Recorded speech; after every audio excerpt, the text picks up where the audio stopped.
Thank you, Mr. Krishnamurthy, Mr. Khurshid, Dr. Qureshi, and Bharat. Thank you very much for the opportunity to be here. Um, I, you know, I've believed that one of the institutions that has gained the greatest in strength in our country in the last nearly 2 decades is the Election Commission. At a time when generally people were talking about the decline of our institutions, of public institutions, the Election Commission has been reborn in a way that has made such a tremendous difference.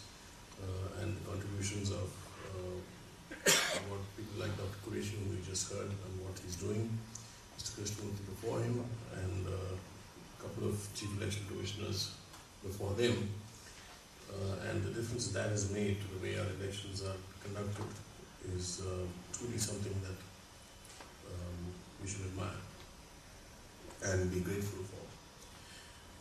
I'm not at all sure, however, that we are anywhere near the end of the road in terms of cleaning up political funding, in part because my own belief is that election funding is going to be one of the last things that you can clean up in a system.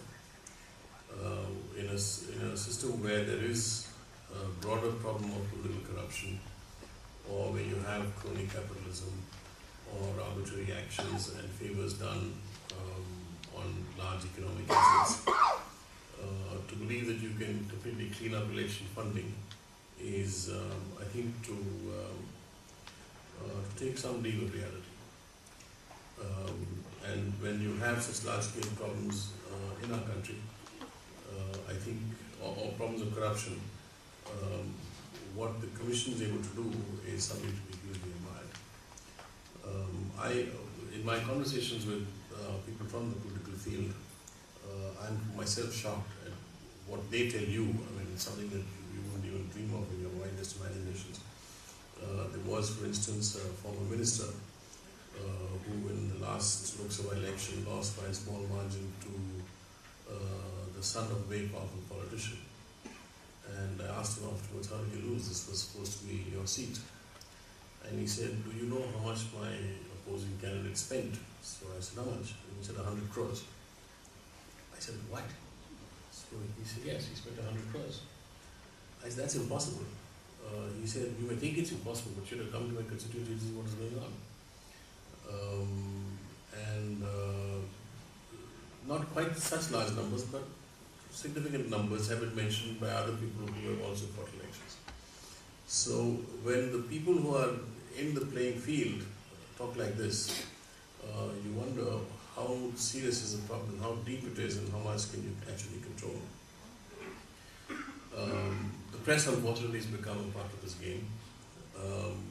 We have tried through the Editors Guild of India to tackle it. We had a voluntary body, we had a professional body, and it was an enormous strength to us that when we took a decision that we were going to make an issue about this, and we went to the Election Commission. Dr. Qureshi was really very supportive and came to a meeting that we organized. And then, of course, you know what he's done to try and clean up the newspaper part of this whole game, or the media part of the game. It goes beyond newspapers. We got our members to sign affidavits saying that they would not be a party to any paid news, but then we found that people who had signed up were going and taking part, doing exactly what was being done earlier. So it seemed that this was not a very effective response. I heard more recently, however, from the owner of a very large newspaper group that they had now stopped doing paid news. And when he was asked why, he said it's just got too bad a name and it's become too big a problem, and for what you get, it's just not worth it. That seemed to suggest to me that you can actually build public opinion to a point where somebody who's been actually, the commissioner caught him doing what he was doing, is actually saying in a private conversation that this is just not worth it, it's going to stop. So I think we have to keep at these issues and not give up. The the interesting question that I once asked Margaret Thatcher. She'd come here shortly after she stepped down as Prime Minister of Britain, and there was a reception dinner in the High Commissioner's residence, and I was one of the guests, so I got a chance to talk to her. And I said, one question that bothers me is the way elections are funded in most democracies, and there are scandals in the US, in Japan, in India, anywhere you look, but you don't hear about election funding scandals in the US, in the UK. And what is the answer? And she, of course, gave a ridiculous thing. She said, well, the British people are honest.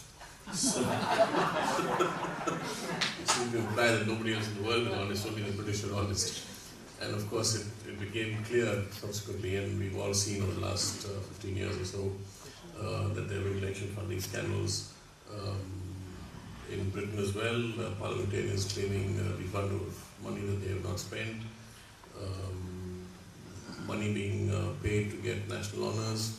So, I mean, that answer was stupid. But there is a larger problem of election funding in all democracies. And I've often wondered whether the real issue is the size of the electorate. Because the British electorate is small in the parliamentary constituency. And in our case now, we have more than 1 million voters per parliamentary constituency. And no matter what expenditure limit you impose, either it's too small for anybody to seriously reach 1 million voters, or it's just too big because once you provide a reasonable figure, then it becomes stratospheric. And then you say, well, how many people in this country can afford to fight such elections? And if most people can't, then they're going to get their funding from somewhere else. So I've often wondered whether there is a solution that lies in the way constituencies are structured, and whether that can be a solution, because I once talked to Nitish Kumar when he was Chief Minister already, and I said, how's the funding done here? And he said, it's not a serious problem here because there isn't that much money here. And when you talked around to people, you actually found that candidates are very poor sometimes. I went there in state elections, and you couldn't actually see them being able to spend much money. And the Chief Minister said that there really isn't that much money going around. So, but yet in more wealthy parts of India, you have these enormous sums you mentioned. So, whether there is some way to reduce the scope of the thing by making it more manageable exercise, I know it's not an easy answer because our population is what it is, our parliament size is what it is, and to have double the number of MPs doesn't really make sense. But whether there is a solution possible on that side. The other question that's often bothered me is that the political parties are supposed to have their accounts audited, and Dr. Qureshi just spoke about it, and he talked about how that audit is done and why it's not a critical exercise. So the obvious question to me is why can't we give the Commission powers to mandate who will do the auditing? And it can be one of the big 4 or 5 auditing firms who have some credibility and standing in the market. And then you say that you can't just get away with fictional accounts with somebody rubber stamps, and then you give it to the Commission. And I think the accounts are also going to the income tax people. And there too, what is the level of scrutiny that takes place?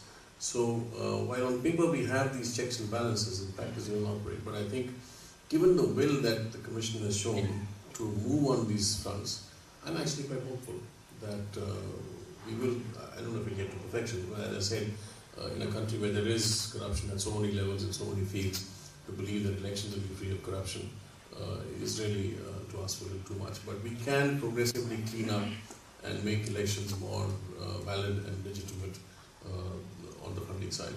So one lives in hope and hopes that every time fresh elections are held, we will see a cleaner election.